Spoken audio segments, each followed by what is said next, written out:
Nongeye kuguha ikaze noneho dutega amatwi ibiganiro byacu bya buri munsi tukugezaho, aho tukugezaho amakuru atandukanye agenda avugwa hirya no hino agezweho. Uyu munsi rero nk'uko bisanzwe nakuzaniye amakuru y'ingenzi avuga kuri Repubulika ya Demokarasi ya Kongo ndetse n'u Rwanda. Nitwa Isidore Kubwimana.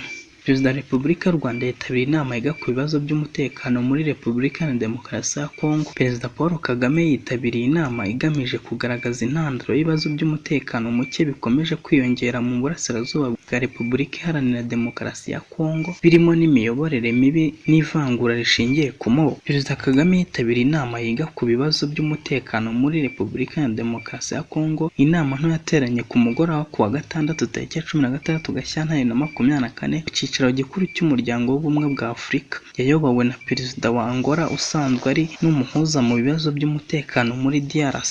Ibiro by'umukuru w'igihugu Village Urugwiro ku rubuga rwa X byagize biti: kuri uyu mugoroba ku cyicaro gikuru cy'umuryango w'ubumwe bwa Afurika, Perezida Kagame yitabiriye inama nto yayobowe na Perezida Joao Lourenço Angola mu kugaragaza intandaro z'ibibazo by'umutekano muke ukomeje kwiyongera mu burasirazuba bwa DRC, harimo imiyoborere mibi, ivangura rishingiye ku moko n'ibikorwa by'ihohotera. Uretse Perezida Paul Kagame na Joao Lourenço wari uyoboye, abandi bakuru b'ibihugu bitabiriye iyi nama barimo Felix Antoine Tshisekedi wa DRC, Cyril Ramaphosa wa Afurika y'Epfo ndetse na William Ruto wa Kenya. Perezida Joao Lourenço yashyizweho n'umuryango w'ubukungu uhuza ibihugu byo mu majyepfo ya Afurika ndetse n'umuryango wa Afurika yunze ubumwe EAO, ashyirwaho nk'umuhuza mu gukemura amakimbirane mu burasirazuba bwa DRC Congo. Ariko ikinyamakuru Angope cyo muri Angola cyanditse ko Perezida Lourenço yatangaje ko inama nto ku bibazo by'umutekano muke mu burasirazuba bwa DRC Congo yari igamije kuganira ku nzira zo gushakira amahoro uburasirazuba bw'iki gihugu. Aho ibiro bya Perezida Felix Antoine Tshisekedi mu butumwa byashyize ku rubuga rwa X byatangaje ko inama yibanze ku bijyanye n'ibiganiro bigamije guhosha amakimbirane hagati ya DRC n'u Rwanda ndetse no gusaba umutwe wa 23 guhagarika imirwano. Perezidansi yagize iti: iyi nama nto yaganiriye no ku bindi bitandukanye, ibiganiro bigamije guhosha umwuka mubi hagati ya DRC n'u Rwanda, gusaba M23 guhagarika imirwano nta mananiza, kurekura uduce twose yigaruriye ndetse na gahunda zigamije gukuraho uyu mutwe. Ibibazo by'umutekano muke bikomeje kwiyongera, bikaba bigenda bisatira umujyi wa Goma, umurwa mukuru w'intara ya Kivu y'Amajyaruguru muri DRC, bitewe n'imirwano ikomeje guhuza umutwe wa M23 n'ingabo za leta ya Congo FARDC.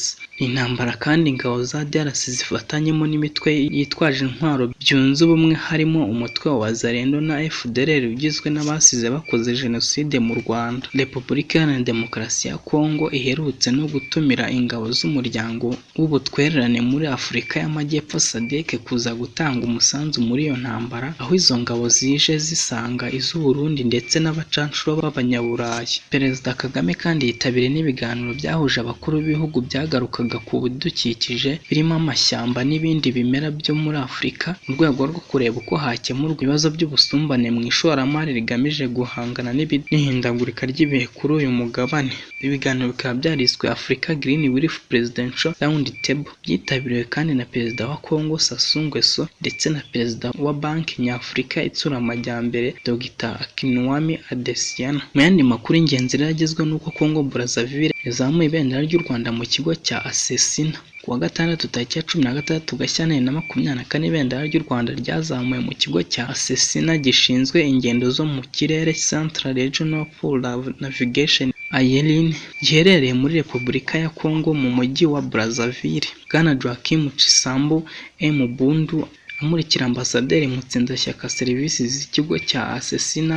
Uyu muhango wabaye nyuma y'uko u Rwanda rwemerewe kuba umunyamuryango w'ikigo gishinzwe umutekano n'ingendo zo mu kirere muri Afurika na Madagascar Asesina guhera muri Mutarama 2024.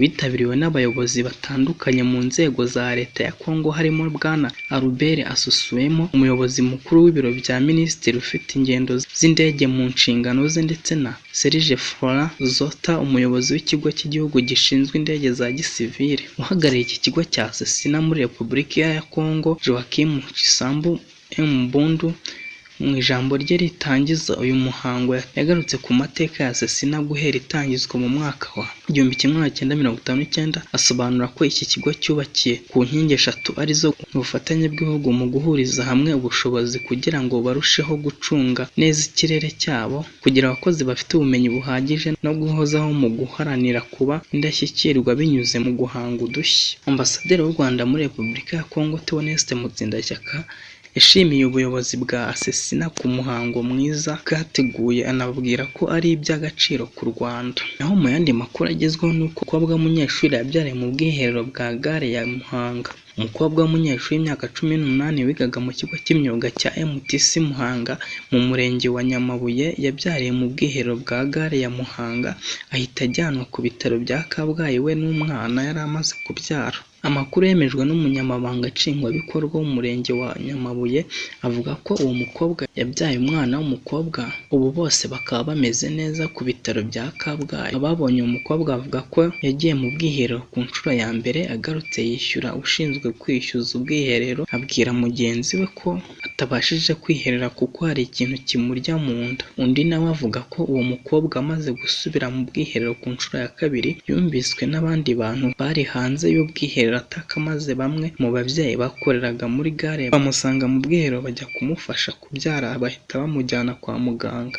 Umunyamabanga nshingwabikorwa w'umurenge wa Nyamabuye Nshimiyimana Jean Claude avuga ko uwo mukobwa ngo yabwiye abantu batandukanye ko atari azi ko atwite, ariko hari abavuga ko bitumvikana ukuntu uwo mukobwa yaba yagejeje igihe cyo kubyara ataramenya ko atwite, ari naho ubuyobozi busaba ababyeyi kwegera abana bakabaganiriza kugira ngo bamenye amakuru yabo. Ndagushimiye wowe waduteze amatwi ku makuru n'ibiganiro tukugezaho buri munsi. Uko bisanzwe iyi ni Ijisho TV, njye nitwa Isidore Kubwimana. Kora like, share ndetse na subscribe kugira ngo tujye tubana mu biganiro byacu bitandukanye.